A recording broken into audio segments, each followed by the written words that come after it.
What we have here is the what I like to call the mini crow or micro crow. It's a 19-inch wingspan on it. It has a V tail. It has a pod here made up of, well, let's take a closer look here. It's made up of two pieces of plywood, 16th inch plywood, and two 600 or 6 millimeter foam pieces that are stuck between there, just sandwiched, sort of put together like this. Notice a little bit of dirt from landings here. And then it's got a hook here if I want to launch it using a elastic band. But I use it as a discus launched. Here I've got marks where the best center of gravity is. I got a little bit of clay here to give it a little weight because I had a little bit of wind the last time I flew it, and I needed some extra weight sort of central to the unit. I have got Mr. Lincoln here on the front end of this. He's guiding the plane. It's a penny. It's used for a weight, and I've got the clay in here to adjust the weight for center of gravity. The wing is tilted up slightly. I believe the 3/16 at the top in the front there, and the back is about 1/16 inch, and the brake is right near the center of gravity here. Oops.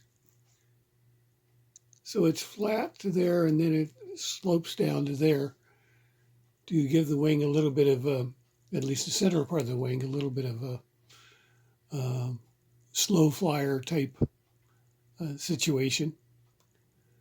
And I'm using a carbon fiber boom here.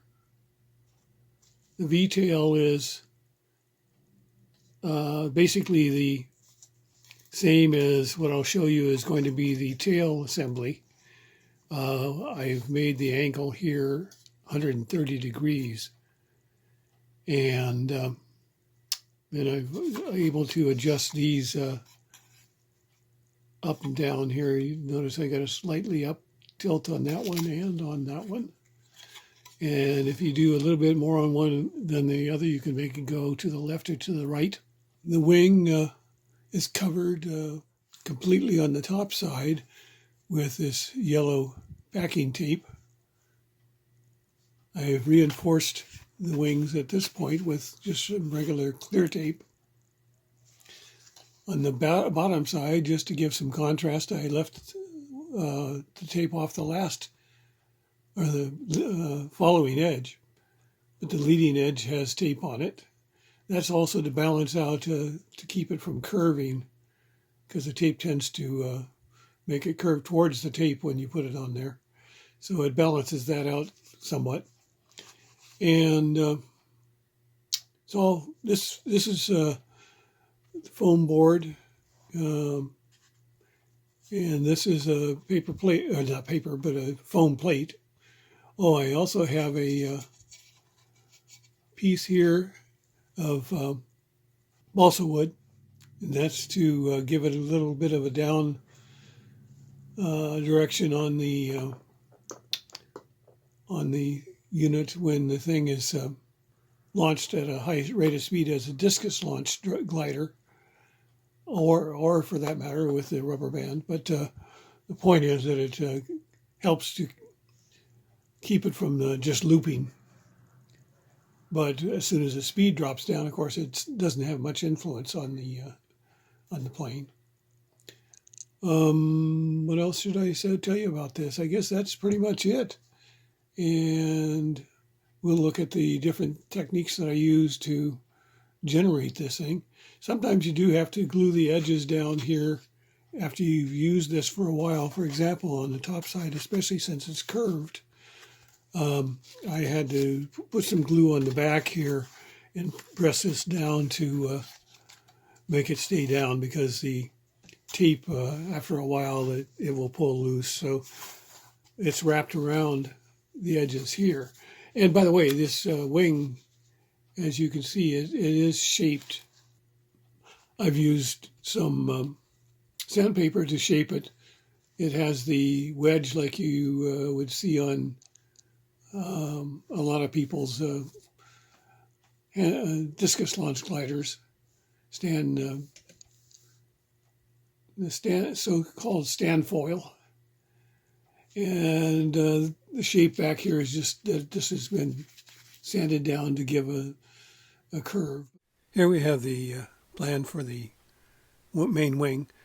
You make two of the top ones there in a mirror image, and then the rectangular one for the center section.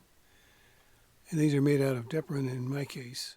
I sanded the wings. I tape them together on the bottom side and then sand the curve on the top side. So this is how I set it up. And you can see the curve here that I did for this particular model. I use 16th inch plywood for the fuselage pieces here. Cut one out and then use it for making the other one.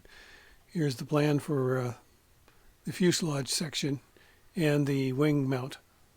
I use Gorilla super glue with the Instaset accelerator on the right and Gorilla white glue for sandwiching everything together. And then I used the bottles to sort of weigh things down as I laminated these pieces together. This is the plan for the tail section. I just used the horizontal stabilizer. The dotted line there is the fold crease that I put on there for adjusting, and I don't use the tail or vertical stabilizer at all.